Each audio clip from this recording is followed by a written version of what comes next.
Hello students, in the previous lecture we had discussed the multi-quadrant operation, the various modes of operation of the drive, that is forward motoring, forward braking, reverse motoring, reverse braking. So these we discussed in the previous lecture, but now I will explain these four modes of operation with the help of one example. Example I have taken is the example of a lift or a hoist. A lift consists of a drum over which some belt or some rope is wound. On one side of the rope, the cage is there in which the persons or the goods are to be moved, and on the other side we have a counterweight. It is so designed that the counterweight, that is WCW, is less than the weight of the loaded cage, and the counterweight is more than the empty cage.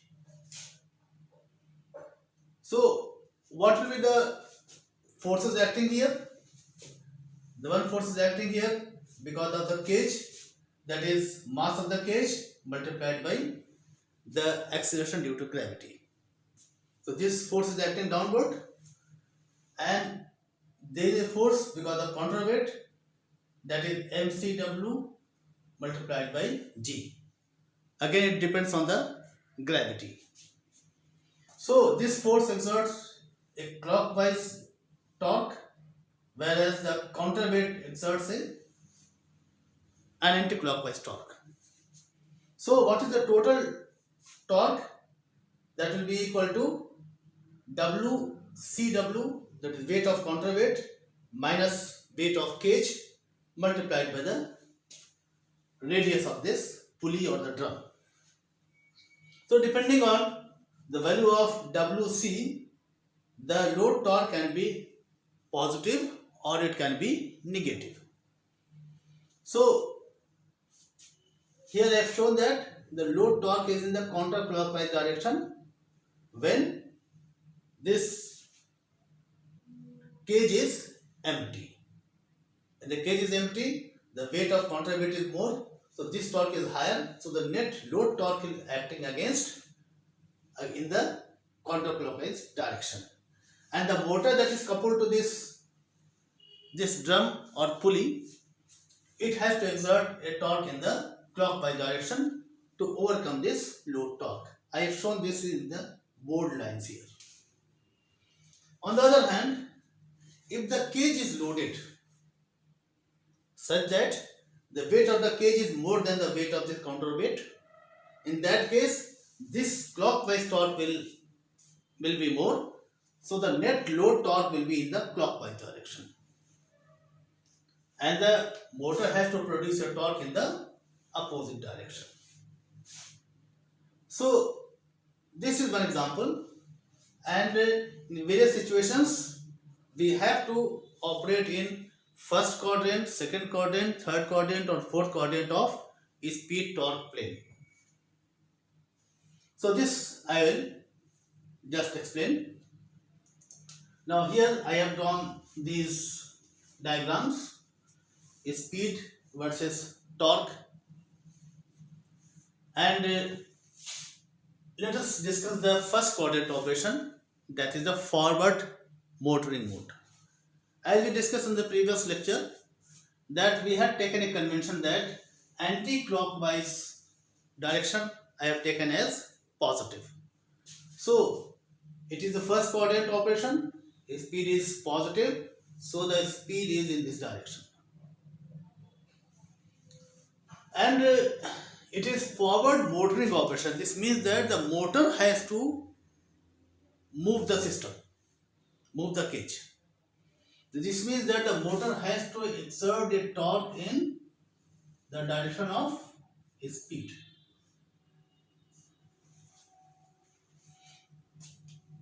Now here you can see that I have shown that the cage is loaded cage. Some persons are there in this cage. So the net load torque, because weight of this cage is more than the counterweight, the load torque is acting in the clockwise direction. So if you don't apply any torque from the motor, the cage will move downward by itself and its speed will go on increasing because there is no counter torque acting against it. So the cage will go on moving downward with increasing speed if you don't connect any motor to it. But the motor is connected and the motor will overcome this load torque and produce some extra torque so that the cage starts moving in the upward direction. So this is what is known as forward motoring operation. If the motor connected with a DC motor, then you have to maintain this type of situation that applied voltage is more than the back EMF, so that the current flows in this direction, positive direction. The energy is released from the source and absorbed by the system, by the motor, and the motor produces mechanical energy required to move the cage in the upward direction. So this is forward motoring operation. Now suppose again we come to the second mode of operation, that is forward braking mode. When it will be required? The cage is empty cage and the counterweight is there, which is more than the weight of this empty cage. So the load torque will be acting in counterclockwise direction, because this is higher than this. So load torque is in the counterclockwise direction. If you don't connect any motor, what will happen?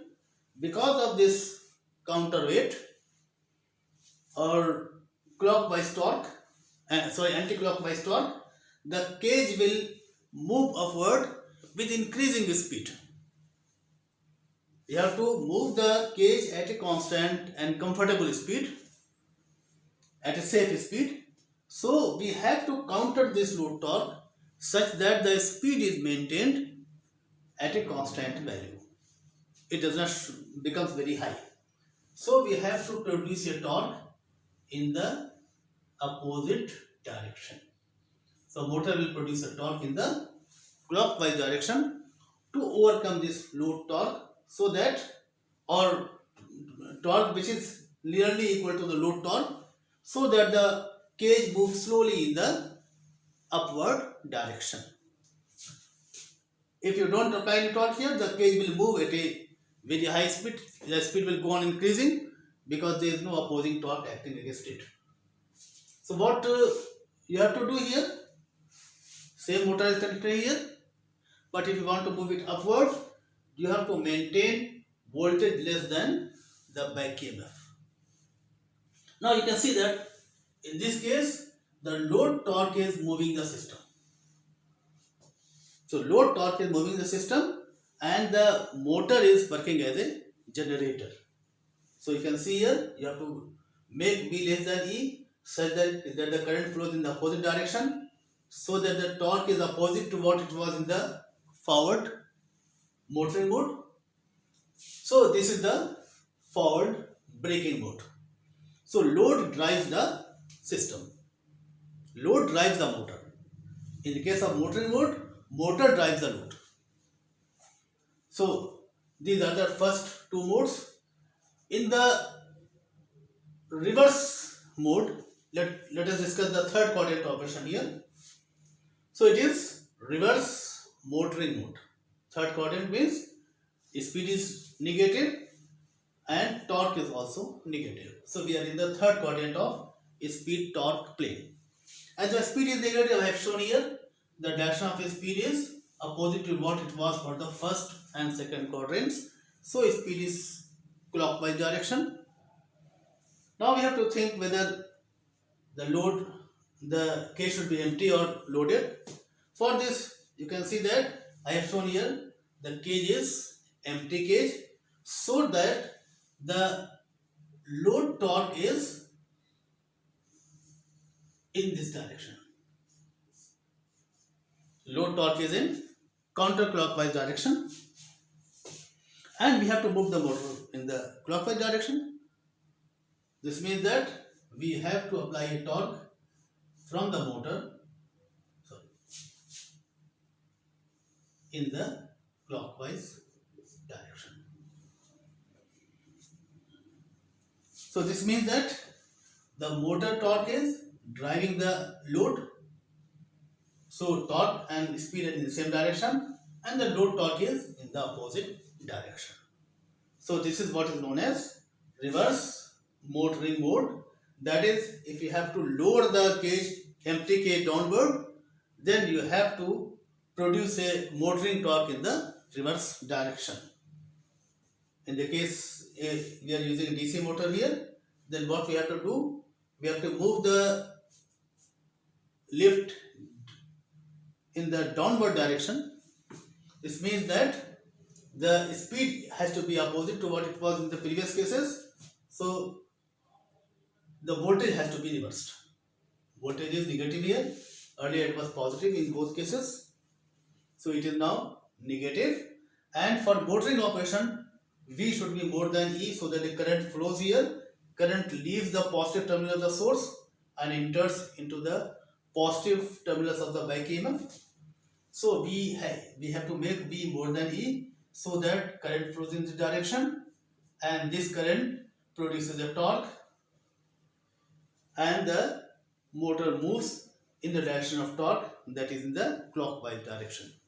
So this is what is known as reverse motoring operation. And finally, the reverse braking or fourth quadrant operation. If speed is negative, torque is positive. So we are in the fourth quadrant. It is reverse braking operation. Here the cage is loaded, and we have to move the cage downwards.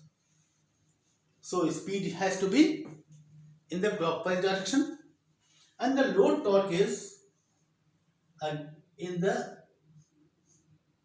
counterclockwise direction, because the load torque is in clockwise direction because it is a loaded cage. The weight of this cage is more than the counterweight, so the load torque is in the direction of the desired speed. So the load torque will drive the cage, whereas we have to produce a counter torque from the motor, so that the speed of the cage is maintained within safe limit at the desired speed. So we have to maintain such a value of torque here, so that the cage moves at a safe speed. So again, what you have to do here, because it is a braking operation, the load is actually moving the motor. Load is actually moving the system. So we have to produce a torque in the opposite direction. So you can see here what we have done here. The voltage has been reduced below the value of back EMF, so that the current flows in this direction. The energy is released from the system and absorbed by the power source. So this is what is the reverse braking operation. So this example explains the situation where we may require four quadrant operation. So if you have to operate a lift, then you need a drive which will be a four quadrant or multi quadrant drive. So this is the multi quadrant operation. Now here I have shown one case of lift. As you can see here, the load torque which is acting here is some weight which is constant multiplied by R. So this load torque is independent of speed. What will be the speed? The load torque will remain constant. Load torque is constant, it doesn't depend on speed. Such a load is known as constant torque loads. You will see some other loads in the next lecture. There are various types of loads. Some loads are constant torque load. Some loads are speed dependent loads. Some loads depends on square of the speed. Some loads decrease with the load with the speed. So various types of loads are there, and we have to accordingly choose the motor and design your system so that the load characteristics matches with the motor characteristics. So this is all for today. Thank you very much.